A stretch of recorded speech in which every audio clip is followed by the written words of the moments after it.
ঈশ্বর পরম কৃষ্ণ ঈশ্বর পরম কৃষ্ণ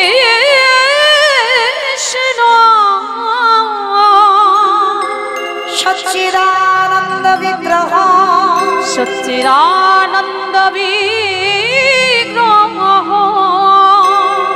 অনাদির আদি গোবিন্দ যিনি সর্ব কারণে কারণ যিনি সর্ব কারণে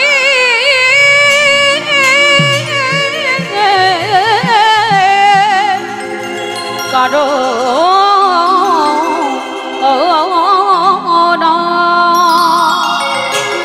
আজ জীবের নিস্তার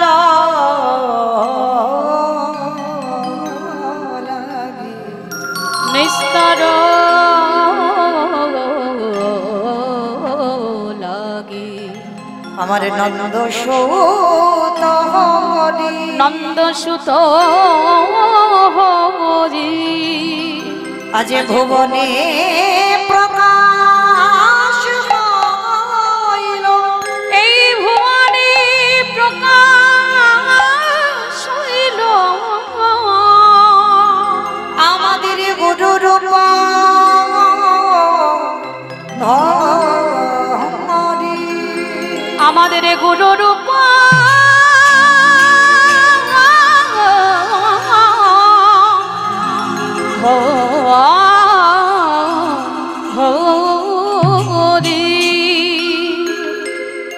যে যাই করি না কেন বাবা, এটা আমার মত, কারোর মত নয়। আমার মনে হয় কীর্তনের প্রারম্ভে যাদের উদ্যোগে কীর্তন হয় আগে তাদেরকে প্রণাম দেওয়া উচিত। কেন? যারা দাঁড়ে দাঁড়ে ভিক্ষা করে লোকের বাড়িতে বাড়িতে মাধুকরি করে যারা হরিনামের আয়োজন করে, যারা নিজেদের পেটে খাওয়ার জন্য নয়, যারা সমাজের মঙ্গলের জন্য, সমাজের কল্যাণের জন্য যারা হরিনামের আয়োজন করে, আমার মনে হয় কীর্তনের প্রারম্ভে তাদেরকে দণ্ডবত দিতে হবে। কেন? তারা বুঝেছে বাবা এটা কলিযুগ। আর এই কলিযুগে যে যাই আমরা করি না কেন, যত নাচ গান করি না কেন, যত পূজা অর্চনা করি না কেন, যত যজ্ঞ অনুষ্ঠান করি না কেন, যত ব্রত করি না কেন, মনে রাখতে হবে কলির মানুষের পথ তো একটাই, হরিরে নাম হরিরে নাম হরিরে নামৈব কেবলম কলম নাস্তেব নাস্তেব নাস্তেব গতির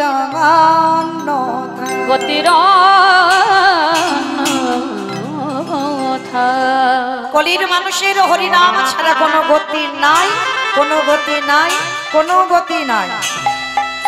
মায়েরা কেউ যদি ব্রত পূজা না করো, কেউ যদি যজ্ঞ অনুষ্ঠান না করো, কেউ যদি উপবাসও না করো, ভগবান বলছে তাতে অসুবিধা নাই, কিন্তু মনে রাখতে হবে কলির মানুষের শেষের দিনের মুক্তির পথ হবে একটাই, সেটা হলো হরি নাম সংকীর্তন। আপনারা প্রশ্ন করবেন মৌমিতা, ও সবাই বলে যায়, ও যত যত ভাগবত পাঠ করতে আসছে তারাও বলছে হরিনাম করো, একাদশী করো, হরিনাম শোনো, ও ছাড়া তোমার কোনো গতি নাই। কিন্তু মায়েরা কীর্তনিয়ারা বা ভাগবত পাঠে যারা বসবে, পাঠক ঠাকুর তারাও বলে যাবে, আর আপনারা শুনে চলে যাবেন, হবে না। একটু অনুভব করতে হবে, বিচার করতে হবে যে ভগবানের চরণ ছাড়া, কৃষ্ণ নাম ছাড়া তোমার রাস্তা নাই। যে যত ধনী হই না কেন, যে যত বড় লোক হই না কেন, কেউ যদি বাবা সারা জীবনটা দিল্লি বোম্বে থাকে, কেউ যদি সোনার পালঙ্কে ঘুমায়, কেউ যদি টাকার বিছানায়ও ঘুমায়, মনে রেখো শেষের দিনে তোমার এরা কেউ আপন নয়। যে যত তাড়াতাড়ি জানতে পারবে বাবা, তার তত তাড়াতাড়ি মঙ্গল হবে। এ কেউ নয় তোমার। যেমন আমি 3 ঘন্টা হয়ে গেলে বাবা এই হরিনামের মঞ্চ থেকে চলে যাব, ঠিক তদ্রুপ সংসারটা হচ্ছে একটা নাটকের মঞ্চ। কেউ বাবা হলাম, কেউ মা হলাম, কেউ দাদা হলাম, কেউ দিদি হলাম, আত্মীয় পরিজন বন্ধু বান্ধব হলাম, আর যারে যখন অভিনয় শেষ হবে তাকে নাটকের মঞ্চ থেকে নেমে যেতে হবে। যতই আমার আমার করে আঁকলে থাকো না কেন, এ জগতে কেউ তোমার নয়, একজনই তোমার, যিনি হলেন বিশ্বের স্রষ্টা মালিক ভগবান। ও ছাড়া তোমার কেউ আপন নয়। প্রত্যেক প্রত্যেকের ভালোবাসায় মা কিছু না কিছু চাওয়া পাওয়া আছে, কিন্তু আমার ভগবানের ভালোবাসায় কোনো চাওয়া পাওয়া নেই। ওই ছেলেটা আমায় নিঃস্বার্থ ভাবে ভালোবাসে। আর এই যে বাবা হরিনাম ছাড়া গতি নেই, কেন বললাম জানো? শেষের দিনে দেখো তো, যাদের আগলে বসে আছো, কৃষ্ণ ভজন করতে পারছো না, তারা কি তোমায় সাথ দেবে? দেবে না। তাহলে সাথ দেবে কে? তোমার কর্মফল, তোমার কর্ম তোমার সাথ দেবে। কতদিন তুমি একাদশী করেছো, কতদিন তুমি এই দামোদর ব্রত পালন করছো, কতদিন তুমি সাধু সঙ্গ করেছো, কতদিন ধরে তুমি গুরুচরণ আশ্রয় করেছো, কতদিন তুমি তুলসী তলায় জল দিয়েছো। এই ভালো ভালো কর্ম তোমার সাথ দেবে। তবে মা আমি মৌমিতা একটা গ্যারান্টি দিতে পারি, আর একজন তোমার সাথ দেবে। সে কে জানো? জানি না আপনাদের এই আসানসোল এলাকায় নিয়ম আছে কিনা, তবে আমার ডায়মন্ড হারবার এলাকায় নিয়ম আছে বাবা। মানুষ মরে গেলে সাথে কিছু দাও বা না দাও, দুটো জিনিস তোমার দিতেই হবে। কি জানো? একটা খোল আর একটা করতাল। আর পিছনে বাজবে না বলো হরি হরি বল, বলো হরি হরি বল। কিংবা আপনাদের এই এলাকায় বাজে তো? আচ্ছা, এই জায়গাটা একটু বিচার করে দেখেন, কেন বাজাবো খোল করতাল? ঠাকুর বিসর্জন করতে যাচ্ছ, বড় বড় ডিজে বক্স বাজছে, বাজছে কিনা? বাজে? এখানে বাজে? এমন বাজবে বাবা, দেখবে যেমন হার্ট যেন ব্লক হয়ে যাচ্ছে। তাহলে ঠাকুর বিসর্জন করতে যাচ্ছ, সেটা তো মা, সেটাও প্রতিমা। তাহলে মাকে বিসর্জন করতে যাচ্ছ, তখন ডিজে বাজাচ্ছ। আর যেদিন আমাদের দেহ বিসর্জন হবে, একটা কি লরিতে করে ডিজে বাজি গেলে হতো? নিশ্চয়ই হতো। তাহলে হচ্ছে না কেন? এই জায়গায় চৈতন্য মহাপ্রভু শিক্ষা দিলেন, ওরে কলির জ্ঞানন্ধজি, ভালো করে পিছনের দিকে তাকা।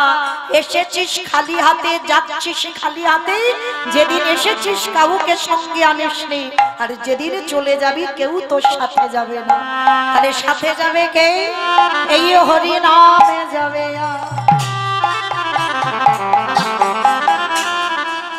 আমাদের পচা দেখো,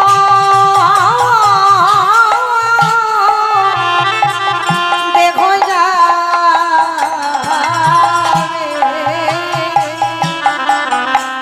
যেদিন তুমি ভাবো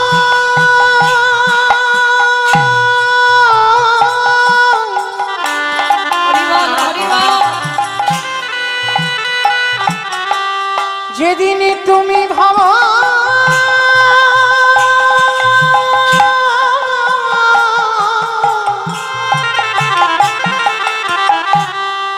ওই ভাব করে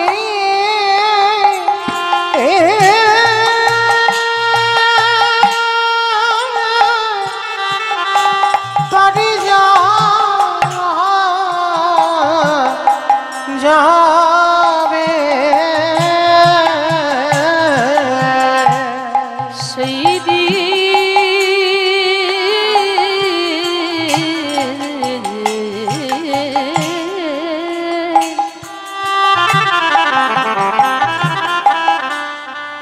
সেই দিনের নামে যাবে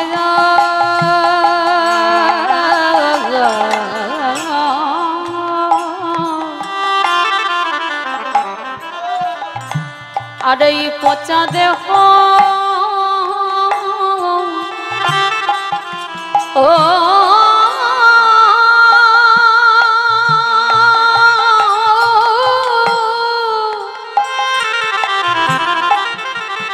দেহ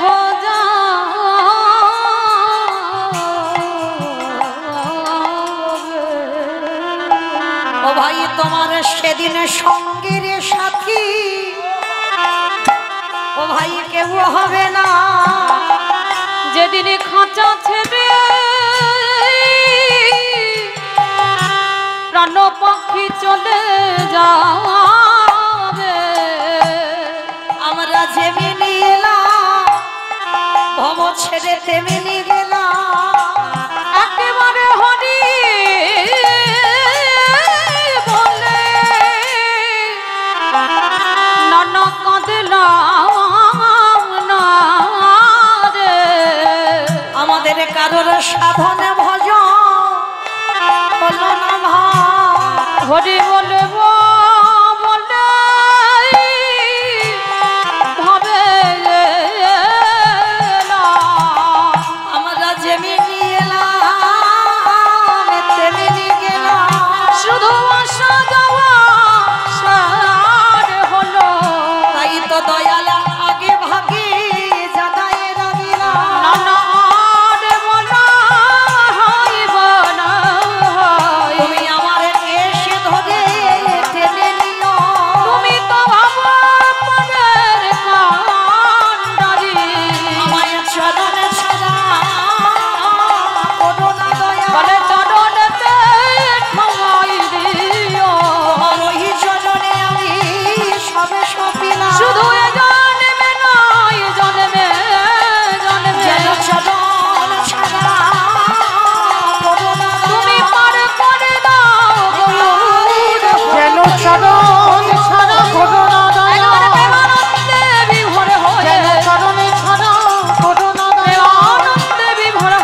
তাহলে মাইরা ভগবানের গুণানুগুণ করতে গেলে শুনতে গেলে সকাল সকাল নামতে হবে। এই কথাটা আমার খুব গুরুত্বপূর্ণ কথা, সকাল সকাল নেমে যাও। শিশুকালে কৃষ্ণ ভজে কৃষ্ণ পাবার আসে, কৃষ্ণ পাবার আসে, অগ যৌবন কালে কৃষ্ণ ভজে আসে বানায় আসে, আসে বানা আসে, অগ বৃদ্ধ কালে কৃষ্ণ ভজে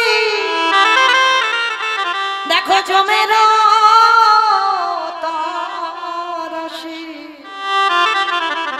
আমাইরা কথা নয়, একটু মন প্রাণ দিয়ে শোনো। সময় থাকতে ভজন করতে বললো, সকাল সকাল নামতে বললো। যেমন কুড়ি ফুলে বাবা সেবা হবে না, আবার বাসি ফুলেও সেবা ভজন হবে না। কুড়ি ফুল সম আমাদের বাল্যকাল। এই ছোট ছোট বাচ্চারা বাবা কীর্তন শুনতে বসে, ঠিক বাবা মার সাথে এসেছে, বসতে হয়, বসেছে। তারা কি কিছু বোঝে বাবা? হয়তো অনেকে বোঝে, কিন্তু এটা বোঝে ঠিক কথা, কিন্তু ভগবানের যে সেবা পূজা করবে ততটা তৃপ্তি পাবে না, কারণ অত শত বোধ বুদ্ধি নেই, বুঝতেও পারবে না। ওইটা কুড়ি ফুল সেবা ভজন হবে না। তাহলে সেবা দিতে গেলে আবার বাসি ফুলে বলছে সেবা হবে না, যেটা গাছ থেকে ঝরে পড়ে যাচ্ছে, মানে গাছে ফুটেছিল মা সেটা ঝরে পড়ে গেছে, ও ফুলে সেবা হবে না। আর ওটাই আমাদের এই যৌবন কালে বার্ধক্য দশা। দন্ত পড়ে যাবে, চুল পেকে যাবে, চামড়া আলগা হয়ে যাবে। কি গো, এই ফুলে আমার গোবিন্দ সেবা হবে না। তাহলে সেবা দেবে কোন ফুলে? আজকের ফোঁটা ফুল দিয়ে তোমার সেবা দিতে হবে। আর আজকের ফোঁটা ফুল সম আমাদের এই যৌবন কাল। কারণ আমার ভগবান রাধারানীকে বারে বারে বলেছিল, রাধে আমি যৌবন বড় ভালোবাসি। আমাইরা যৌবন মানে কোনটাকে বোঝালো? যেদিন তুমি দাঁড়াবার শক্তি থাকবে, যেদিন তোমার হাত গোবিন্দ চরণে তুলসী দিতে পারবে, যেদিন তুমি নয়নে দেখতে পাবে, বদনে কৃষ্ণ বলতে পারবে, যেদিন তুমি কানে কৃষ্ণ নাম শুনতে পাবে, যেদিন তোমার ক্ষমতা থাকবে কৃষ্ণ ভজন করবার মতো। আর বাবা বার্ধক্য দশা এলে কি হবে? দেখবেন স্নান করে ঠাকুর ঘরে আহ্নিক করতে বসেছে, সময় তো লাগবে। ওই ঠাকুর ঘরে বসে বাবা শরীর অলস, দেখবেন পায়ে এমন ঝিঝি ধরেছে আর বসতে পারছো না, ও ফুলে সেবা হবে না। আবার আহ্নিক করতে বসেছে, কখন ঘুমে ঢলে পড়ে যাচ্ছ, ও ফুলে সেবা হবে না। তাহলে সেবা দাও যৌবন কালে, যখন তোমার বল শক্তি থাকবে, ক্ষমতা থাকবে। যার জন্য তো গোবিন্দ আমার যেদিন বৃন্দাবন থেকে মথুরায় চলে গেল, রাধারানী ললিতাকে ডেকে বলেছিল, শৈরে আমার গোবিন্দ যে এই ব্রজে যদি আবার ফিরে আসে, যেদিন আমার প্রভু ব্রজে আসবে, সেই দিনে যদি আমার দেহে যৌবন না থাকে, বলে বলে কি দিয়ে গোবিন্দ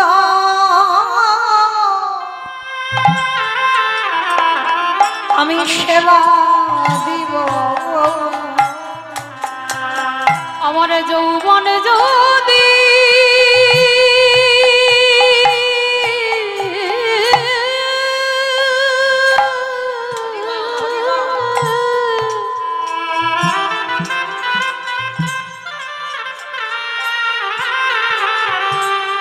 আমার এই যৌবন যদি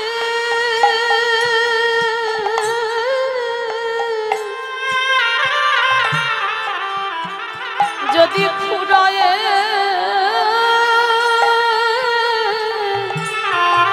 গেল,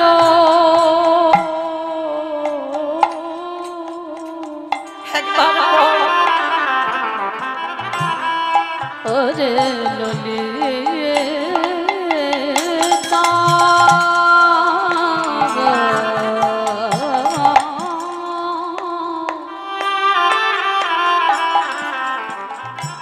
সেদিনে কি দিয়ে গোবিন্দ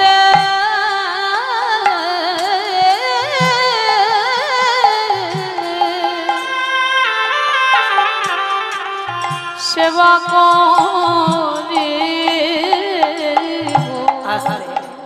তাহলে আমার সময় থাকতে থাকতে ভজনে নামতে হবে। তাই সকাল সকাল আমরা যখন সবাই একত্রিত হয়েছি, চলো তো আজকের আমরা সবাই একটুখানি হলেও বাবা যেতে হবে শ্রীধাম নদিয়া নবদ্বীপ ধাম। কারণ নদিয়াতে গিয়ে আগে আমার দুটো ছেলেকে তো ডাকতেই হবে। তবে আমার ছেলে নয়, আমাদের ছেলে।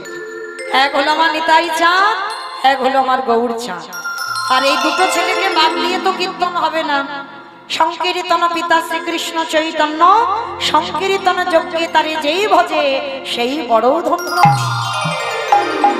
তাহলে মায়েরা চলেন আজকের আমরা একটুখানির জন্য কি যাবেন তো সবাই নদিয়ায় যাবে। সবাই যদি চলে যাও তাহলে কীর্তন হবে কাকে নিয়ে? কেউ যাব না। কারণ এই রাত্রিবেলা বাবা যদি নবদ্বীপে যেতে চাও, এক্ষুনি তোমার ছেলে বৌমার কাছ থেকে অনুমতি নিতে হবে, স্বামীর কাছ থেকে অর্ডার নিতে হবে, তবে তুমি যেতে পারবে। কিন্তু একজনকে বাবা কোনো কৈফিয়ত বা কোনো অনুমতি নিতে হয় না। বলো তো সে কে? মন। মন হচ্ছে স্বাধীন। কারণ একে বাবা কাউকে বলতে হবে না যে হ্যাঁ আমি নবদ্বীপ যাব। আর এ বাবা সব থেকে দ্রুত, যত বাবা তুমি ফ্লাইটে যাও না কেন, যত তাড়াতাড়ি হোক না কেন, মনের থেকে তাড়াতাড়ি যেতে পারবে না। এক্ষুনি চোখ দুটো বন্ধ করে বলো যে একটু সুরধ্বনি গঙ্গায়, এই দামোদর ব্রত তো শেষ, আর আমাদের দুটো দিন হাতে রইল। তাহলে এই যে দামোদর ব্রতের শেষের সময় একটু গঙ্গা স্নানটা করে আসি। একটু চোখটা বন্ধ করে মনে মনে করো, মন চলে যাবে সুরধ্বনি গঙ্গা। আর মোর চোখটা বন্ধ করে একটু মনে করো একবার বাঁকে বিহারী লালকে দেখবো, উত্তরপ্রদেশ বৃন্দাবন। সোজা মন চলে যাবে সেখানে। তাহলে মন দ্রুত। তাহলে থাক দেহগুলো সব ছেলে পুলে মানুষ করুক, দেহগুলো সব সংসারে থাক, কিন্তু মনটা যেন সংসারে হাবুডুবু না খায়। এই দিকটাই খেয়াল রাখতে হবে বাবা, খুব খেয়াল রাখতে হবে। দেহটা থাকবে সংসারে, মনটা সংসারে দিলে হবে না। কারণ আমরা সবাই বাবা সংসার করছি না, সং সেজেছি, সার কেউ করি না। এখানে এতজন ভক্ত যারা যারা আমরা সংসার করছি না, সব সং সেজে আছি, সারের কিছু বুঝিনি। কি মা বুঝেছো? সার সার তো তখনই হবে কখন জানো? ওই ঢেকি ঢেকি দেখেছো তো? ঢেকি যারা ঢেকি দেখেছো বাবা, ওই যে চাল কোটাতে যাই না, এখন আর ঢেকি ঢেকি নেই, এখন তো সব মেশিন হয়েছে, মিক্সচার মেশিনে ঘরেইতে হয়ে যায়। তো তখনকার দিনে মায়েরা সংসারের কাজ সেরে সব ঢেকিতে চাল কুটাতে যেত। আর ওই ঢেকি যারা দেখেছো দেখবে দুইজন পাত দেয়, পাত দেয় না, আর একজন ঢেকির গড়ের কাছে বসে ওই চালটাকে একবার করে পাত খাইয়ে দেয়।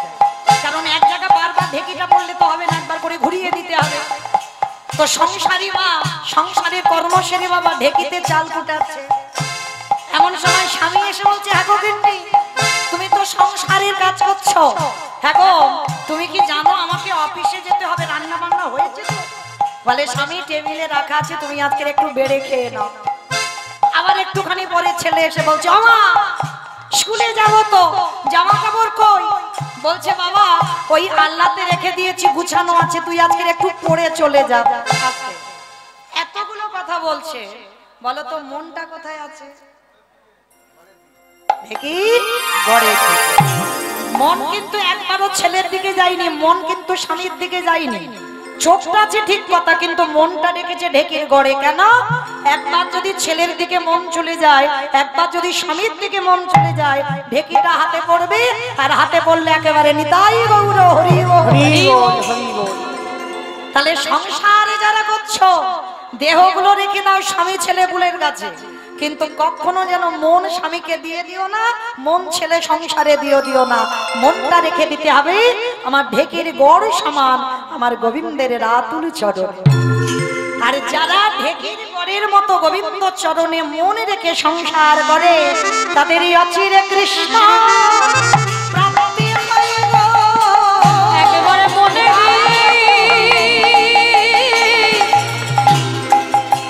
কৃষ্ণ ভজন করলি অচিরে কৃষ্ণ প্রাপ্তি হয় গো। তাহলে কি বললাম মা, সবাই থাক দেহগুলো সংসারে, মনগুলো নিয়ে যাই চলো সুরধ্বনি গঙ্গায়। আর সুরধ্বনি গঙ্গায় গিয়ে দেখবো যিনি সত্যতে নারায়ণ, ত্রেতাতে রাম, দাপরে কৃষ্ণ, কলিতে হলো গৌরাঙ্গ। তাহলে চার যুগে ভগবান চার ভাবে এসেছে। আর যেদিনই এসেছে নদিয়ায় অবস্থাটা কেমন ছিল জানো? আজ নদী গা উদয়গিরি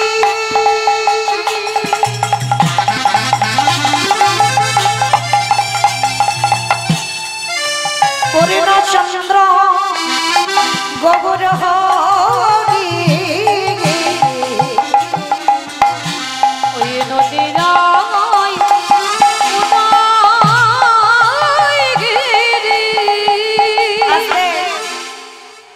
আমায় আগে একটু কথা বলে নি, আমার চিনতে টিনতে অসুবিধা হচ্ছে না তো? সবাই চিনতে পারছো? তাহলে প্রথমে বলে নিয়েছি আমি কিন্তু কীর্তনিয়া নয়, আপনাদের একজন কাছের মানুষ, কেমন? তাহলে ভাববেন আমি কীর্তনিয়া। তাহলে ভগবানের নাম যখন বলতে এসেছি, আপনারা শুনতে এসেছেন, ভগবানের জন্য তো একটু কাজ করতে হবে। কি গো, কাজগুলো মনে আছে তো? 2 বছর রিহার্সাল দেওয়া হয়ে গেছে, এইটা নিয়ে 3 বছর। তাহলে 2 বছর রিহার্সাল দিয়ে গেছি। 1 বছর আগে কি কীর্তন শুনতে গেলে কি করতে হয় একবার করে দেখাও।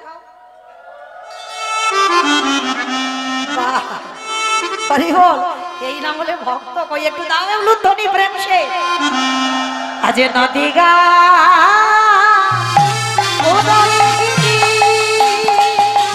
আমার গোদামি গুনা গুনা গুনা গোদারি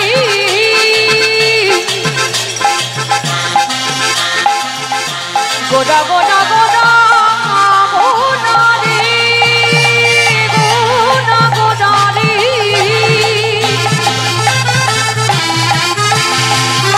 ওই নদী আর চাঁদি গোদা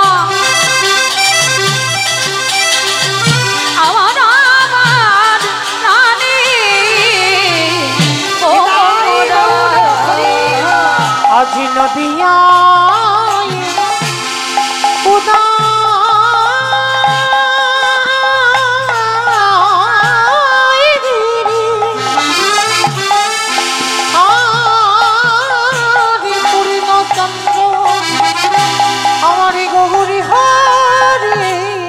আজে কৃপা করি হইল উদার, আজ কৃপা করে হইল উদার। কৃপা করে হইল ওই না সোনার নদিয়ায় প্রভু উদয় হল। সোনার নদী আপনি গৌরদাই হল। ওই না রাধি দয়া কথা বলে আজ নদী আপনি উদয় হল। ওই না কলির জীবী উদ্ধার আজ নদী আপনি উদয় হল।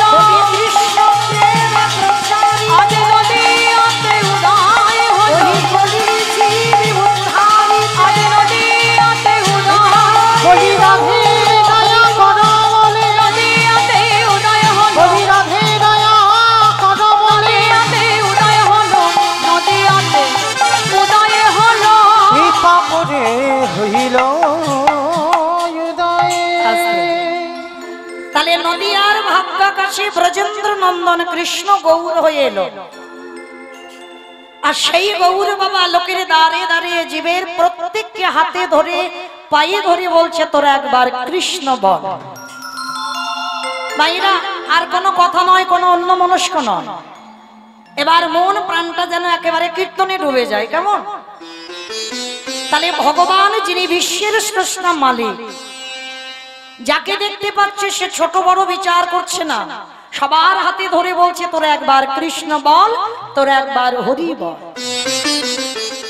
কিন্তু সবাইকে বলছে, কিন্তু নিজের মাকে বাবা একবারের জন্য বলেনি মা তুমি একবার কৃষ্ণ নাম করো।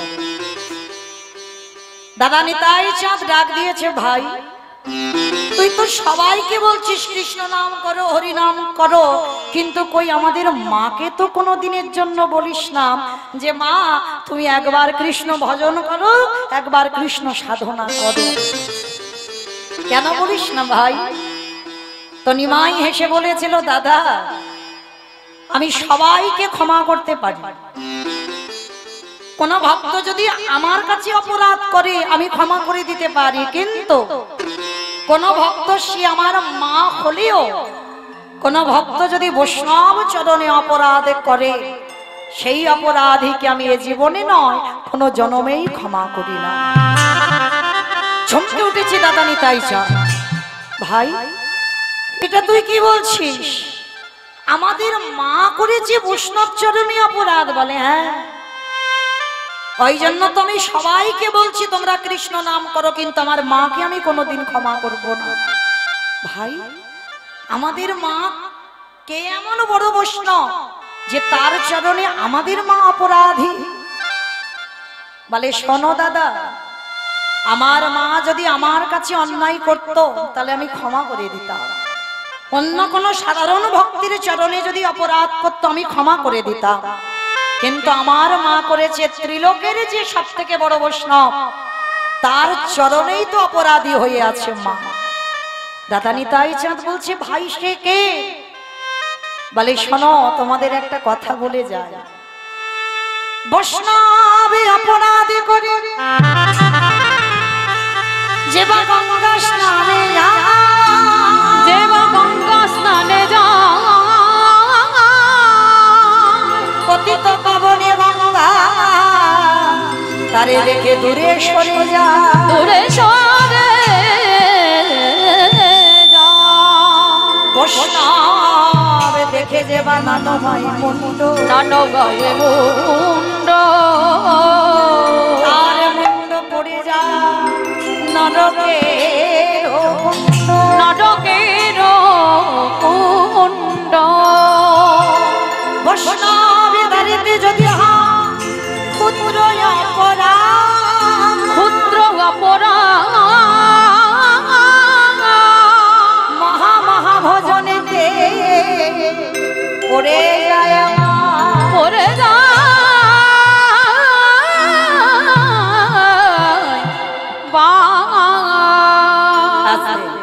তাহলে বৈষ্ণব চরণে যদি কেউ অপরাধ করে, মায়েরা সবার চরণ ধরে বলে যায় একটু সাবধানে থেকো বৈষ্ণব দেখে। কেন? অনেক অনেক ভক্তরা আছে বাবা নিজেরা আচরণ করবে না, কিন্তু বৈষ্ণবদের পিছনে কাঠি দিতে ছাড়বে না, তাদের পিছনে খুদ ধরতে ছাড়বে না। এখন তো বাবা মা মরে গেলে ওই 15টা দিন হবে স্বর্ণ পেতে পারে না, কিন্তু আমাদের মতো বহু বহু ভক্তরা তারা একটা মাস একবার করে ওই হবি স্বর্ণ পেয়ে আছে, কিন্তু তারা নিজেরা পারবে না, কিন্তু তাদের পেছনে খুদ ধরতে ছাড়বে না। তো ভগবান নিজেই বলছে দাদা নিতাই চাঁদকে, দাদা আমি সবাইকে ক্ষমা করি, কিন্তু বৈষ্ণব চরণে যে অপরাধ করে তাকে আমি জীবনেও ক্ষমা করি না। তাহলে ভাই আমাদের মা সে অন্য কেউ হলে মানা যেত, আমাদের মা এমনকি তোর মা, তাহলে ত্রিলোকের বড় বৈষ্ণব সে কে? বলে ত্রিলোকের বড় বৈষ্ণব তো একজন, তিনি হলেন বাবা ভোলানাথ। ভগবান আখ্যা দিয়েছেন ত্রিলোকের বড় বৈষ্ণব হচ্ছে বাবা ভোলানাথ, আর সেই ভোলানাথ তো কলিযুগে এসেছে বাবা অদ্বৈত আচার্য গোসাই, আর সেই অদ্বৈত আচার্য গোসাইয়ের চরণে সচিমা মানে ভগবানের মা অপরাধী। কি অপরাধ করেছিল জানো? সামান্য একটা অপরাধ, যা আপনারা কল্পনা করতে পারবেন না যে এইটুকুর জন্য আজকের এত বড় অপরাধ। এই অদ্বৈত আচার্য 12 বৎসর তো তুলসী ভাসিয়ে কৃষ্ণকে গৌর করে এনেছিল। তো যখন কৃষ্ণকে গৌর করে আনলো, কিন্তু কৃষ্ণ যে গৌর হবে, সচিমার গর্ভে আসবে সেটা অনুভব করতে পেরেছিল, কিন্তু কত নম্বর গর্ভে আসবে সেটা তো ভগবান বলেনি।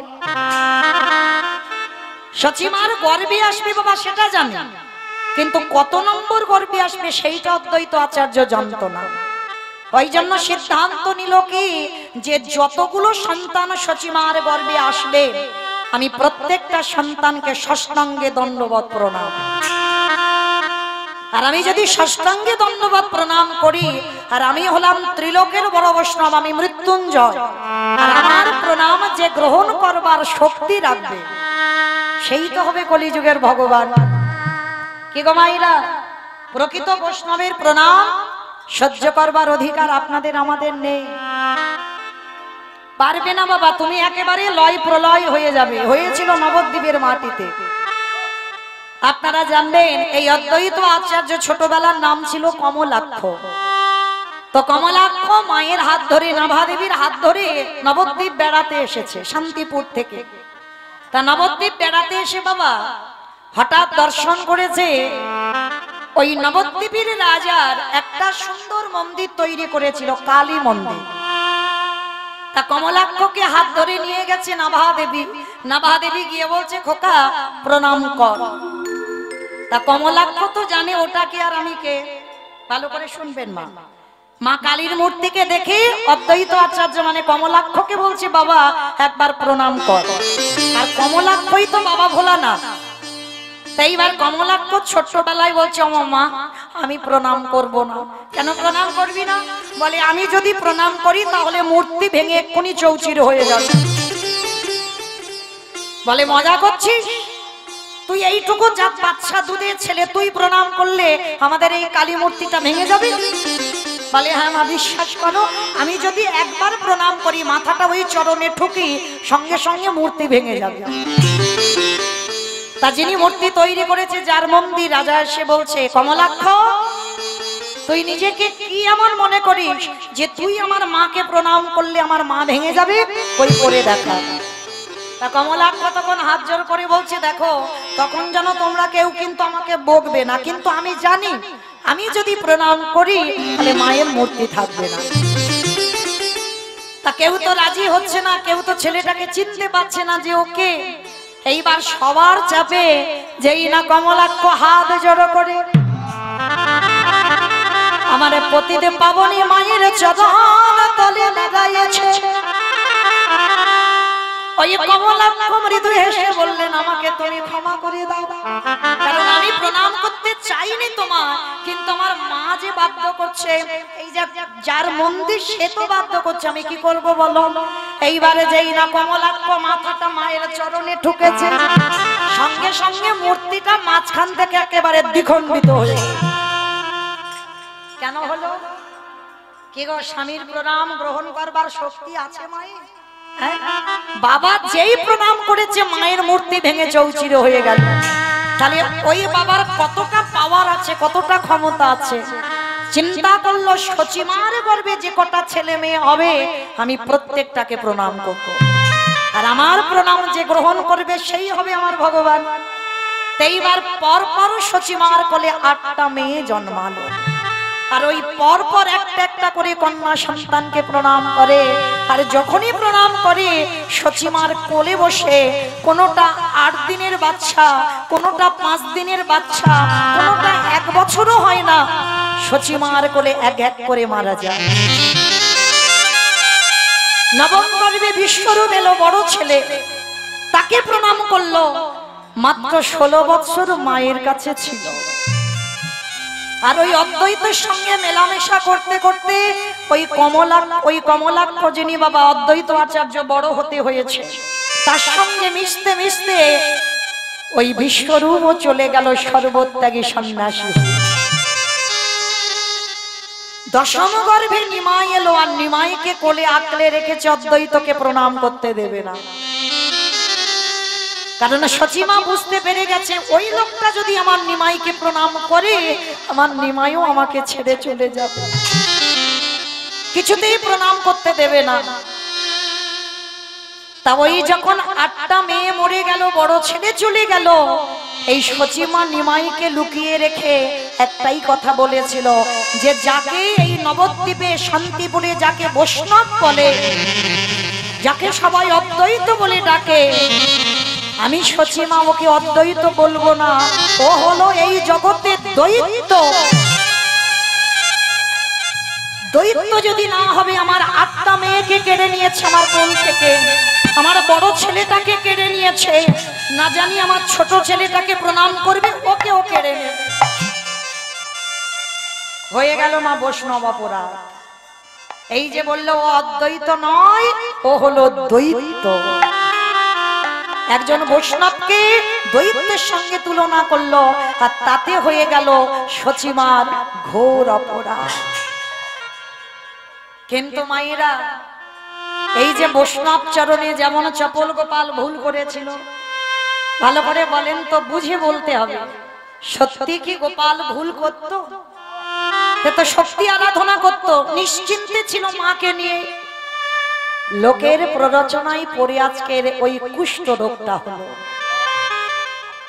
নবদ্বীপ থেকে যদি বাবা ওই তর্কলঙ্কা বাচস্পতি এসে কানে না ওই যে ফুসমন্ত্রটা না দিত, তাহলে কি গোপাল যেত শ্রীবাসের ঘরে ছাগলের মুন্ডুটা ঝোলাতে? তাহলে এর দ্বারা শাস্ত্র বুঝিয়ে গেল বাবা, সঙ্গ যদি করতে হয় সতের সঙ্গ করো, সঙ্গ যদি করতে হয় একজন ভক্ত সঙ্গ করো। কারণ মনে রাখতে হবে বাবা, সঙ্গের জন্য অনেক কিছু নষ্ট হয়ে যাবে। তোমার ভজন সাধন তুমি যদি ঠিক ঠিক সঙ্গ না পাও, তোমার ভজন সাধনও মাটিতে মিশে যাবে। গিয়েছিল না বাবা, এখানে যারা শাস্ত্রজ্ঞানী, যারা তত্ত্বজ্ঞানী, 12 জন বৈষ্ণবের মধ্যে 10 নম্বরের বৈষ্ণব ছিল মহাভারতে পিতামহ ভীষ্ম। 12 জন মহাজনের মধ্যে তিনি একজন ছিল বৈষ্ণব, পরম বৈষ্ণব। আর সেই পরম বৈষ্ণবের দুর্গতিটা কি হলো? একটা দুটো দিন নয়, 58 দিন ওই সরসজ্জায় শয়নে ছিল। শুধু সরসজ্জায় শয়ন করলো না, একটা একটা তীর গেঁথেছে বাবা। প্রত্যেকটা তীরের আগা থেকে রক্তবিন্দু ঝরে ঝরে মাটিতে পড়ছে। কেন পড়ছিল? সঙ্গটা ভুল ছিল। যে বৈষ্ণব হবে তার এই রকম দুর্দশা হবে কেন? সঙ্গটা ভুল ছিল। কোনদিন সতের সঙ্গ করল না, অসতের সঙ্গ করলো।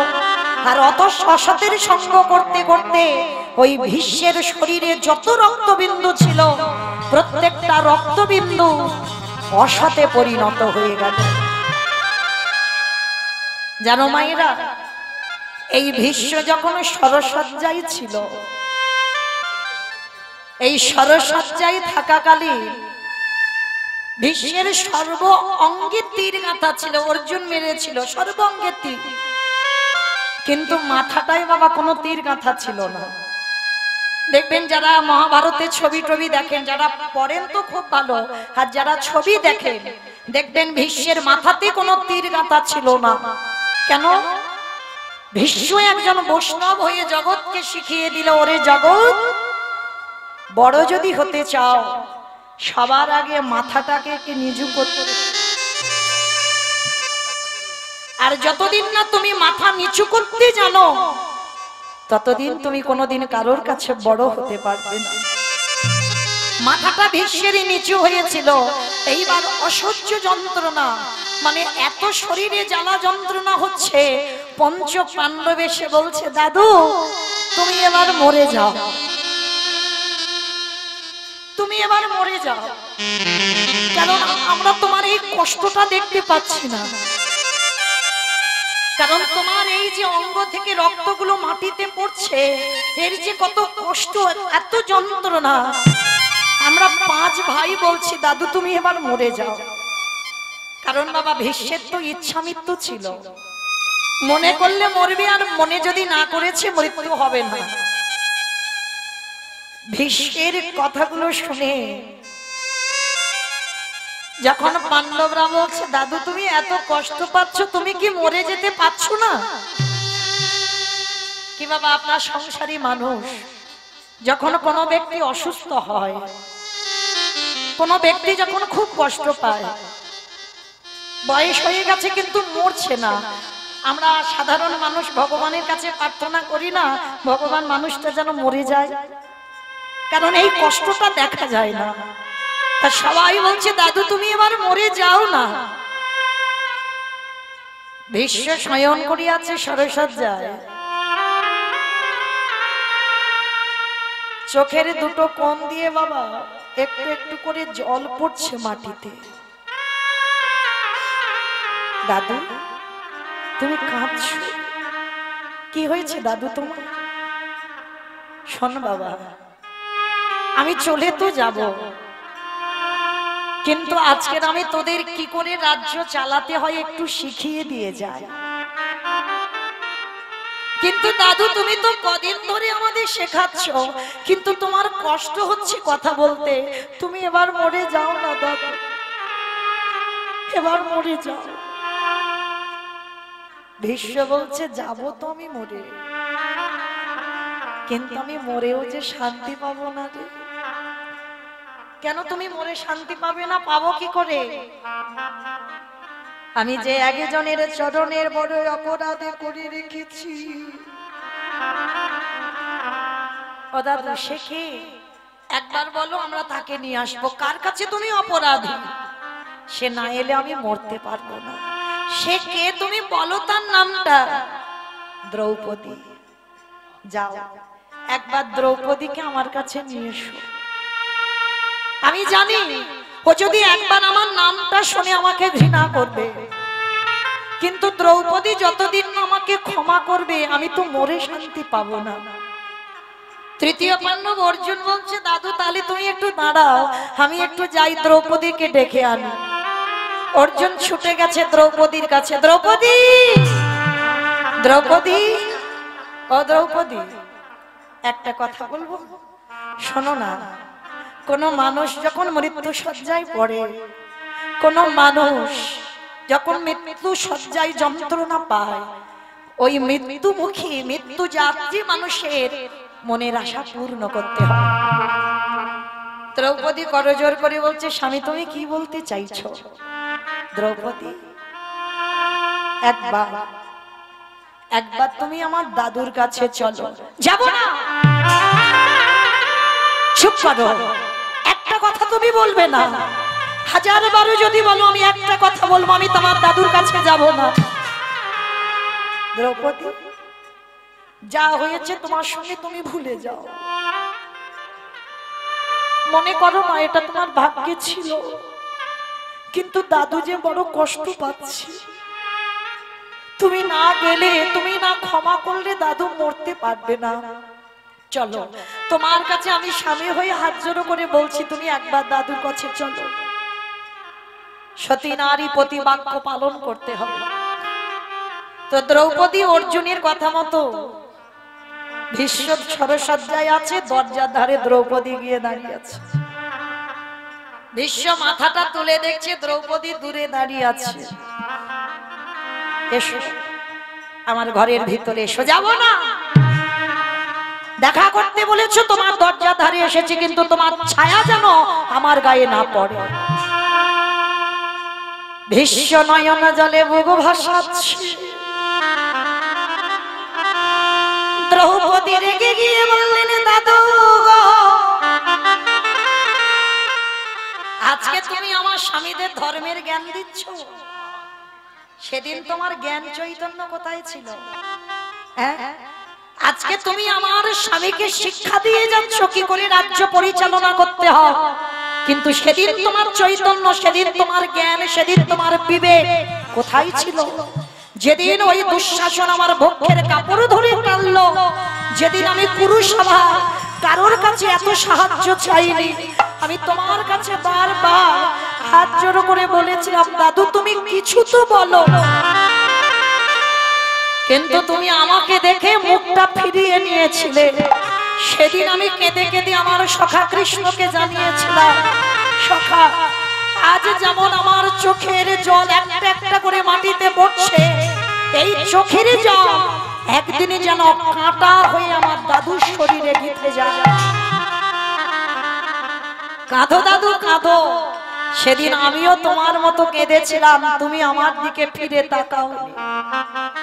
আচ্ছা দাদু একটা কথা তুমি বলবে আমার? সেদিন যখন আমার অপমান হচ্ছিল তুমি দাঁড়িয়ে দাঁড়িয়ে দেখছিলে, কিছু প্রতিবাদ করোনি, তাহলে আজকে তুমি এত ভালো ভালো কথা কি করে রাজ্য চালনা করতে হয়, কি করে ধর্মের পথে থাকতে হয়, আজকের এত ভালো ভালো কথা আমার স্বামীদের বলে যাচ্ছ কি করে? ভীষ্ম কেঁদে কেঁদে বলছে দ্রৌপদী তুমি আমার কাছে এসো, আমি সব বলে যাব, যে সেদিন আমি কেন প্রতিবাদ করিনি আর আজকের কেন আমার মুখ থেকে সৎ কথা বার হচ্ছে। দ্রৌপদী, সেদিনে আমি অসতের সঙ্গ করতাম, সেদিন আমি দুর্যোধনের অন্নে প্রতিপালিত হয়েছিলাম। দ্রৌপদী, ওই দুর্যোধনের বাড়ির অন্ন খেতে খেতে আমার শরীরের সর্ব রক্তটা পাপী হয়ে গেল। তাহলে আমি অসতের সঙ্গ করেছিলাম, আর অসতের সঙ্গ করতে করতে আমার মুখ থেকে সৎ কথা বার হয়নি, সবসময় অসৎ কথা বাইর হতো। বাহ বাহ দাদু বাহ। তাহলে সেদিন যখন অসতের সঙ্গ করে অসৎ কথা বার হয়েছে, তাহলে আজকে তোমার মুখ থেকে সৎ কথা বার হচ্ছে কি করে? বলে দ্রৌপদী গো, তাকিয়ে দেখো এই বাণগুলোর দিকে। মানে অর্জুন যে বাণগুলো মেরেছে, সমস্ত বাণের আগা থেকে বাবা রক্ত ঝরে ঝরে মাটিতে পড়ছে। জানো দ্রৌপদী, এতদিন ভোর ওই 58টা দিন আমি যে সরসজ্জায়, এতদিন ভোর আমার শরীর থেকে যত রক্ত বার হয়েছে সব তো অসতের রক্ত। আর আমার মুখ থেকে এখন সৎ কথা কেন বার হচ্ছে জানো? এখন আমার মধ্যে যতটুকু রক্ত আছে শরীরে, এইটুকু হচ্ছে সতের রক্ত। আর সতের রক্ত আছে বলে আমার মুখ থেকে সৎ কথাগুলো বার হচ্ছে।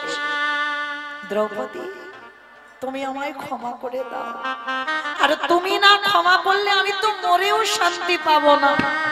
তুমি অন্তত আমার কথা বোঝো, সেদিন আমি অসতের সঙ্গ করি আমার ওই দুর্গতি হলো। দ্রৌপদী ছুটে এসে দাদুর চরণ যুগল হৃদয়ে বলল, দাদু গো,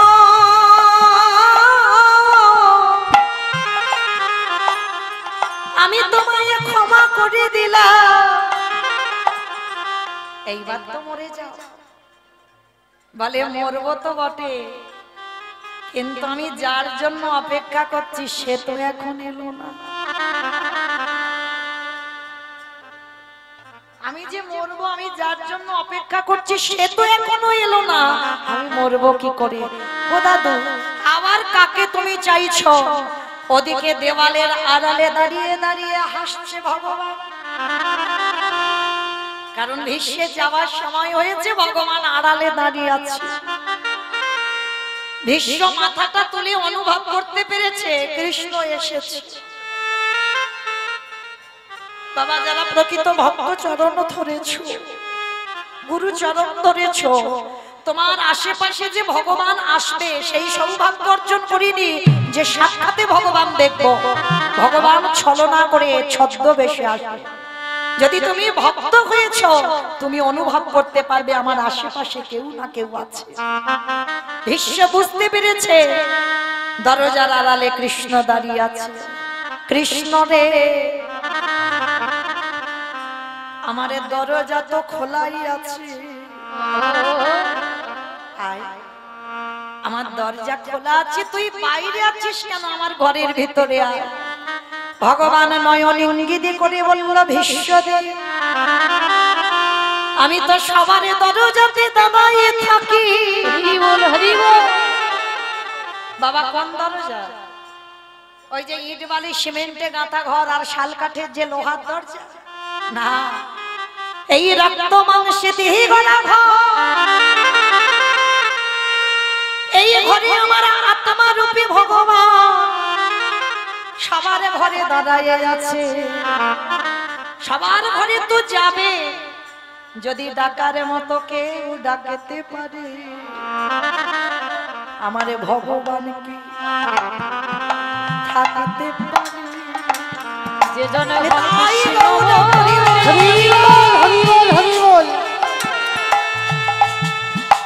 হা কৃষ্ণ বলে,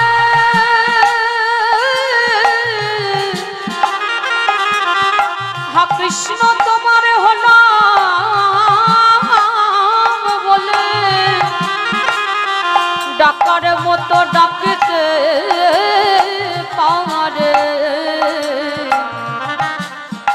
যে না এসে কি থাকিতে পারে। বিশ্ব এতদিনে তুমি ডেকেছো বটে, কিন্তু তোমার ডাক সঠিক হয় না। তবে আজ যখন তোমার যাবার সময় হয়েছে, আজ আমি এসেছি তোমার দরজায়। বিশ্ব বলল, কৃষ্ণ কেন? তুই তো প্রতিজ্ঞা করেছিলি যেদিন আমার নিদানের সময় হবে সেই দিন আমার দরজায় দাঁড়াবি। ও মায়েরা, সবাইকে বলে যায়, ভগবানকে যখন ভজন করবে, ভগবানকে একটাই কথা বলো, যখন তুমি এ সময় আমার কাছে আসছো না মেনে নিলাম, কিন্তু যেদিন আমার নিদানের সময় হবে সেদিন কথা দিয়ে যা আমার দরজার ধারে তুমি দাঁড়ায়ে রইবে। যেদিন ভগবান নিতাই গৌর প্রণাম। হরি বল হরি বল হরি বল। যেদিন ভগবান এই খাঁচা ছেড়ে চলে যাব,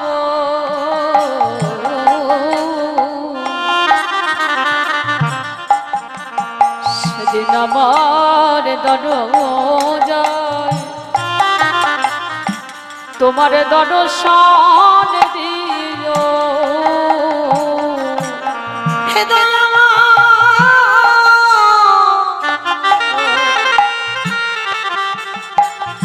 যোগে গানে যারে যোগে পায় না, জানে যোগে পাই না, মনে গানে যারে মনে পায় না, মনে গণে যারে মনে পাই না, ওগো ধ্যানে গানে যারে ধ্যানে পায় না, ধানে গণে যারে ধানে পাই না, সেই অমূল্য চরণ আমার দরজায়। হে দয়াময়, আজ তোমার রূপ দর্শন করতে করতে আমার এই পাখিটা যখন দুবারে থেকে চলে যাবে, প্রভু একেবারে তুমি যুগল হয়ে হয়ে দাঁড়াও দেখি। নিতাই গৌর এই খাঁচা ছেড়ে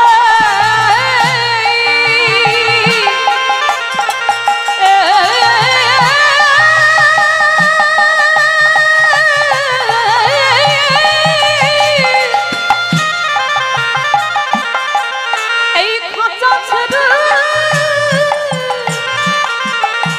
যেদিন প্রাণ পাখি চলে যাবে, সেদিন যুগল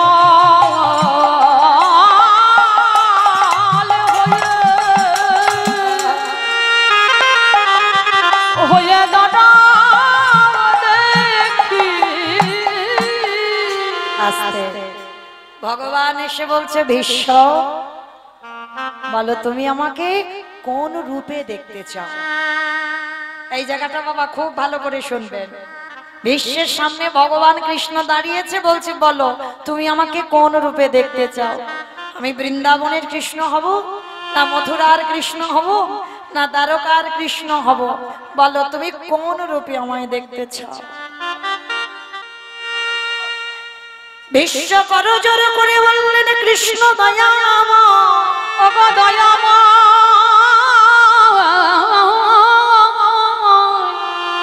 আমি বৃন্দাবনের কৃষ্ণ চাই না, আমি মথুরার কৃষ্ণ চাই না, আমি দ্বারকার কৃষ্ণ চাই না। ও মা, সব থেকে আমার রূপ যদি দেখতে চাও তাহলে বৃন্দাবনের কৃষ্ণ রূপে দেখতে চাই সবাই। আর তুমি আমাকে বলছো তুমি তিনটি রূপে দেখতে চাও না, কেন? তুমি তাহলে কোন রূপে দেখবে? হে দয়াময়, রূপ যদি দেখাতে ওই অর্জুনের রথের সামনে যে তুমি সারথি হয়ে দাঁড়িয়েছো, তুমি আমাকে সেই রূপ দেখো কেন জানো হৃদয়ময় প্রতিটা রূপে দেখেছি ভক্ত তোমার চরণে বসি সবে রূপে দেখেছি ভক্ত তোমার পায়ের নিচে বসি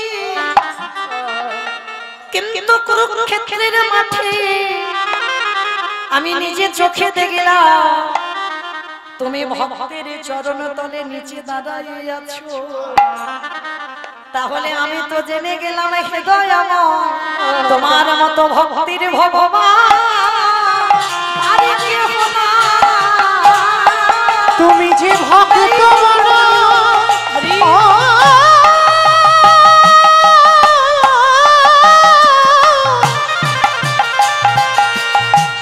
তুমি যে ভক্ত বড় ভালোবাসো তোমার মতো ভক্তের ভগবান আরে কে না হে প্রতিদিন আমার দয়াময় ওগো দয়া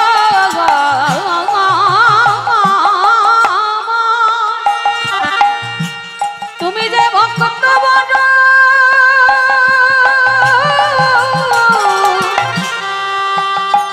ভালো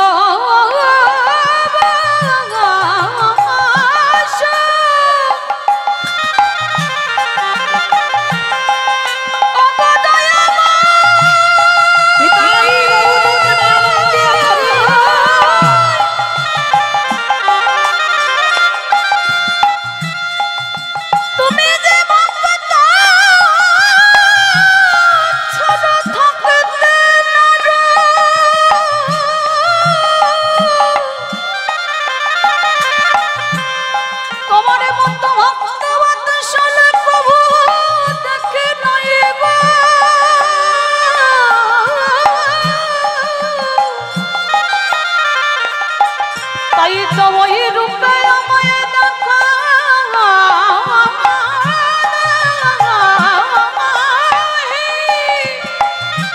ওগো